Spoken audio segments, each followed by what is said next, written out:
What's going on, guys? This is Lars. I'm the Director of Lacrosse Operations for Harvard Men's Lacrosse, and I also am SideWall Jedi on Instagram and the rest of your favorite social networks. Today, we are going to talk about two things. Well, one, pocket pounding, and then that's going to move into talking very specifically about the needs of face-off guys and what they need specifically when it comes to their stick. So we'll move from one into the other, and I will actually go through exactly what I do to pound a pocket using a face-off head that I just strung a little while ago. So pocket pounding. What you need to understand a little bit about it is that every single head, unless you're not many people use traditional sticks to face off anymore. So if you're stringing a head, a face-off head, or any head with mesh, that mesh needs to be broken in. No matter what piece of mesh it is, you have to break that mesh in, or else it is going to change. Or put it this way, you don't have to break it in. It is going to break in. If you use it, it will change. There's a lot of different kinds of mesh out there. Some is better than others for the situation. For this this presentation specifically, we're talking about face-off heads. So I'm going to talk more specifically throughout this entire thing about face-off mesh.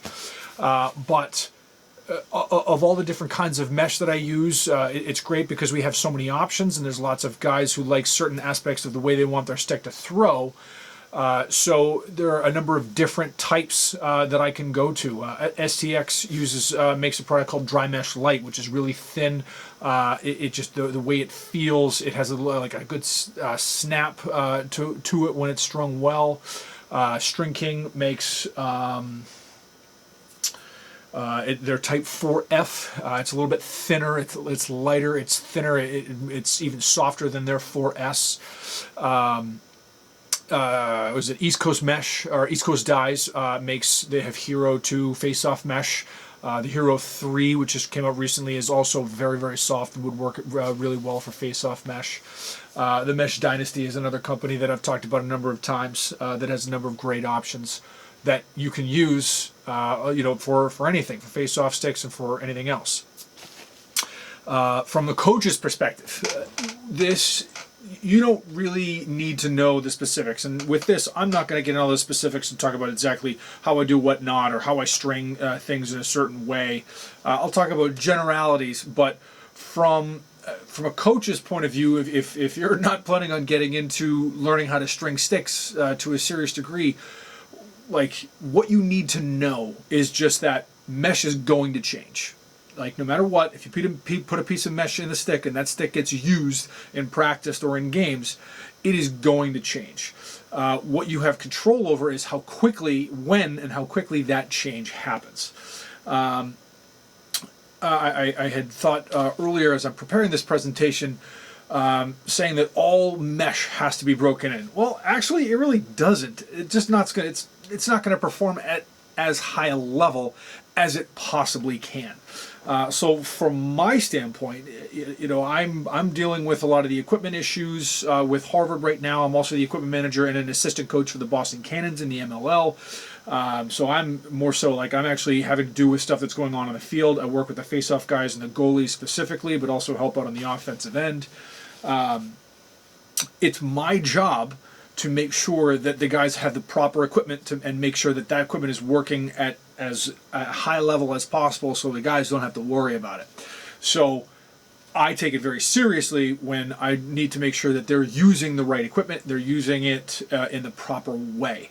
And so I take that as my responsibility to make sure, like in this case, for the sticks, for the guys that I string sticks for, even the ones I don't string sticks for, I talk to them about, have you done anything? Like, what have you pounded the pocket? Have you gotten it wet? Have you used it outside? Have you tried throwing it if it's brand new? Have you gone outside and gotten it wet and threw it wet so you know how it's going to be the next time we play in the rain? All of these questions are ones that I ask on a regular basis to the players that I give sticks to, or the players that do some of the sticks themselves. But just from a coach's perspective, you need to understand that every every piece of mesh is going to change. And the player or the stringer, who, like anyone who uses a stick, has the power. It is within their control to go out and play with a stick that is as broken in and performing at a highest level as possible. And also, just it doesn't take that long. It doesn't take very long to be able to do this. So when we talk about the break-in process, what does that mean? Think about it from a standpoint. So I'm going to show you right now. So this is a String King Mark II-F. Many of our Faceoff guys, both at Harvard and with the cannons, use this head, so I've been able to string it a lot. I've got a good experience with it. This head is strung with String King, the Mark II-F. I like this stuff a lot, and I have some of it, so this is the one that I had put in here. This is for a personal customer of mine who had sent me this head to have it strung and be sent back. As you notice, the pocket is extremely shallow. It does not look aesthetically particularly pleasing, because I have not pounded it. I am going to break this mesh in a moment, but for this purpose, you can see now when I'm talking about how when I'm talking about the mesh and the way that it's essentially woven, it's been a little bit stretched out. It's been stretched out as much as I can pull it from side to side with my hands. And at this, for the most part, like, that's all it really needs to be stretched out for the purpose of stringing the stick, not playing, not taking face-offs. So understand that every piece of mesh, when it's woven, it's... Think of your favorite T-shirt or a pair of jeans. Like, when you first try it on, it might feel a little bit tighter than it really is going to end up being, because the material, just like this stuff, is going to stretch out just a little bit. Okay, mesh, same concept, not the same little bit, because sometimes, depending upon the materials, depending upon which mesh and how it was woven, some styles open up a lot more and break in or stretch out, however you want to say it, stretch in a lot more than others. And so that takes me into, if I were to use, if I had two, I could have two players. I could say I have two of these heads, and I have two different players that like to play in different ways. I could use two different pieces of mesh. I could use the Type 4F, and I could use another String King Mark II-F head. I could have two of these, and then I could use a piece of SCX Dry Mesh Light, and I could string it the exact same pattern, because both are 9-10 diamond row pieces of mesh. I could string the exact same pattern, and those two sticks the shape of the pocket would be totally different, would noticeably different, because both of those meshes are manufactured in different ways with different materials, so they're going to stretch it and break in differently. They both would, I believe, they would both throw, but they would not throw exactly the same, but they could be perfect for two totally separate people. So that's what I'm just saying. Different meshes will break in different kinds of ways. From a standpoint of how long does it take, for most players, doing it the old-fashioned way, the way, and that's by that I mean the way that it's been done for the last 20 or 30 years. Sometimes it'll take a couple of days, and sometimes it can take weeks to a month for people to do that. And getting up to 4 weeks, a month-long break-in process is pretty extreme, but it happens because depending upon what kind of mesh you're using, if you use something the older, kind of your Gimalax hard mesh, your Dura mesh, there's so much coating, whatever the coating was that they would put on the mesh itself would take so long for that to break down. It would take a lot longer. Today's mesh, even if they're doing it the old-fashioned way, like I'm discussing, it wouldn't take nearly as long, because the mesh is not as stiff. We have much better materials that our manufacturers are using these days in order to put the piece of mesh together. So it will break in. It'll last just as long, if not longer, with these newer, better materials, but they don't take as long initially to break in, if the only thing that you're doing to break it in is just go out, ground balls, throwing and catching, shooting, using the back of your hand.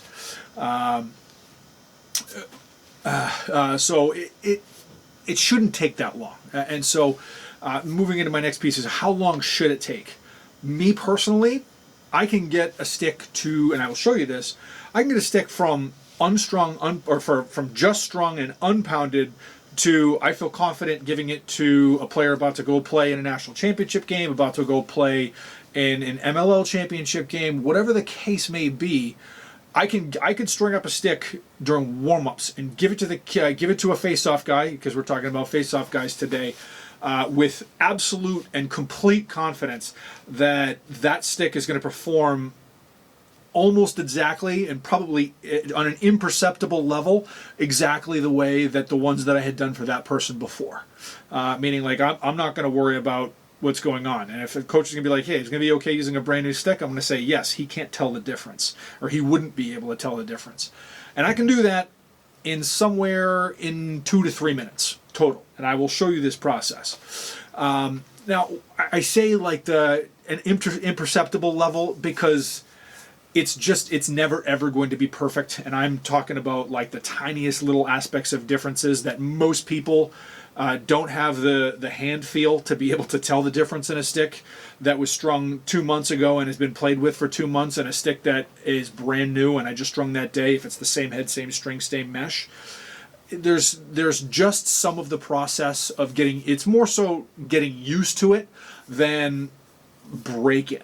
I'll change how I had kind of thought of saying that earlier. Even the getting used to it part shouldn't take that long, because they already are used to playing with that head, that mesh, that pocket shape. So it shouldn't take that long for them to be able to do that. Okay, so now if you give me 1 second, I'm going to move the camera so it aims down a little bit.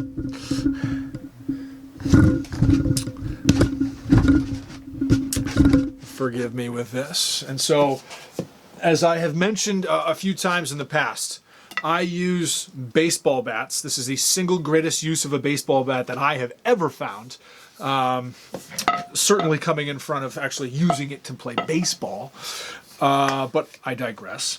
And so I typically keep this. The thing about pocket pounding is, if you aren't like stretching the mesh almost to the degree of breaking it, you are not doing enough to stretch it and break it and do like completely break-in process. So I am going to use this bat, as you can see, and I am going to, well, we'll fix that in post. So I'm going to use this bat. So even if it's just hitting one spot, that already looks different. I've already deepened that part of the pocket by 1/2 inch to 1 inch. But something that's extremely important that every coach or every player that needs to know this is, you can't just break in that one spot, because every single fiber of this mesh needs to get broken in. It will eventually break in. So if you just did that one piece of the pocket and said, oh, this is fantastic, this is great, all of this will break in with time. But if you put your shooters in here, and once all the rest of the mesh breaks in, it's going to throw differently than it does right now. We don't want that. We want it to be able to pick a ball up and throw at this right now after it's been broken in, and it be the same in a week, 2 weeks, a month, 2 months, next year. So not only am I going to pound like this on that one spot, I am also going to slide the mesh north-south over the end of the bat. The reason why I use a bat is because this end is maybe a little bit smaller than the circumference of a ball. It's slippery. I'm only using bats that have a rounded end, not the one that's concave. I want to stretch it north-south all the way from the top to the bottom. But I also need to make sure I'm getting these. So right now, you see it, it's a little bit different. There's more room up here than there was before. A moment ago, there was a lot less. It was a lot stiffer down here, or up here at the top. So right now, you can see the channel fairly effectively. But I also want to make sure I'm stretching out those top bits. And I do that by just using the bat. I have the bat held between my knees, and I'm just using my hands to make sure that I get every piece. Now, also, I am making sure that I'm hitting the mesh from both sides. It's a little bit more difficult to pound the mesh from the back in the way that I'm describing, but I'm still trying to do it. I'm still trying to stretch every aspect of that mesh from both ways. So I actually took some pictures a little earlier, which I will try to put into the video when I go through it a little bit in post. But that, you'll see, if I can't put in the pictures, just scroll back and you'll be able to, like, you scroll back a couple of minutes and you'll see what this looked like. That's totally different. That's much different than it looked before. Okay, that's because all of the mesh is now stretched out. Type 4, String King Type 4 is a kind of mesh that it stretches out a fair amount. But I can also say that this is going to be incredibly easy to throw with for any face-off guy. If you don't at me, but if you're a face-off guy or you're a lacrosse player in general and you can't throw at this stick, we've got bigger issues to kind of worry about. So hold on one second.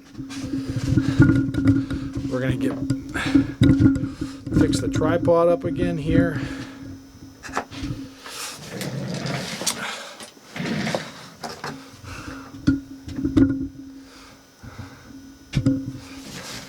Okay, so we're back. So, as I have been saying, I just said a moment ago, this pocket is, so now even if I look at it like this, there is not as much, there's more mesh up here, it's a little bit looser up here on the top corners, because even that part of the mesh needs to be broken in. Otherwise, it's never going to be what it really can be, or you're holding it back from what it's supposed to be. And I've been very vocal talking about how your shooters should not dictate, like, dramatically how a stick throws. Shooting strings and nylons should be they should be set up to, how should I say this? Shooting strings and nylons should just handle those last little, like, 10 to 15% of how a stick throws. So now that we've actually pounded a pocket, we're going to talk about specifically why I do what I do for face-off heads. Now, as I've said many times, how you string your sidewalls dictate the shape of the pocket. The shape of the pocket dictate the release and how the ball is going to come out of it. For face-off guys, we want a head to be consistent in its release in two ways. One, the typical way, with the ball coming out when they're throwing with it. But two, we also want to make sure that the ball is going to come out of the pocket from the back of the stick. So after, so that quick, if you're a pinch and pop guy and you get the ball in the back of the stick, you've got one move to get the ball out of the back of the stick, and you want to be able to do that over and over and over and never have a worry about the ball getting stuck. Now, it's only been a few years that we've had, like, face-off specific, really light, thin, durable pieces of mesh. So there's been a number of ways that I have helped shape how face-off sticks are strung in the last 5 or 6 years. So when I was an assistant coach, I was the volunteer assistant at Brown University in 2016, when we went all the way to the Final Four. We lost in overtime to Maryland in championship weekend. So that year we had an unbelievable face-off guy. He was second-team All-American, Will Gural, tremendous face-off guy. And I'm very thankful that I had him and the other face-off guys then at Brown, who were able to, they were comfortable with me after, showing them some things, helping them, kind of explore different ways to have their stick strung to increase performance. Now, how should I say this? The mesh that we had to use back then, String King 3S was one of the softest meshes that you could use, but it was soft, but it was still thick, and it was still it was softer certainly than some of the harder meshes, but it still could get bunched up in different kinds of ways. Specifically, if you're thinking of if you string it the way you would string a regular stick, the way that you would tie the sidewalls up in here, the mesh could get bunched up and it couldn't grab onto the ball, because we're also starting in the first. That was, 2014, 15, 16. We were starting to get our first actual, this is a head that's designed to face off with. Like the original blade, OG blade that people talk about being one of the greatest face-off heads of all time, that was an offensive stick. Let's all remember that that was like a stick that was designed, that came out in like 2001, 2002, something like that. That was like the Casey Powell, like, offensive head. It was not a face-off head originally. Just like the CEO. Like the Nike CEO originally, that was an offensive head that ended up being one of the great face-off heads. So I started doing things differently with String King Type 3S, and there was a couple of other different types that I messed around with, and I ended up doing asymmetrical sidewalls. Now, what I mean by that is, while the stick, the pocket looked pretty good, it kind of looked a little bit weird depending on how you looked at it, because one sidewall pattern was different from the other. Now, for face-off guys, when you're getting down on the ground, I would do this one in a certain kind of way.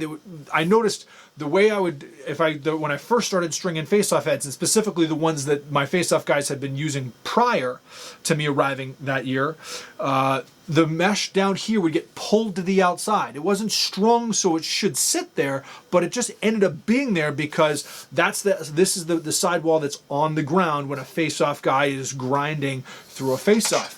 So I thought, okay, why not start stringing that sidewall very specifically to hold the mesh there to start with, because that was where it was going to go anyways. And so I started changing things after that. I started changing things on how I was doing the top, specific to, okay, the mesh is starting to get bunched up. We don't want to lose a face-off because the ball didn't pop out of the stick quickly enough.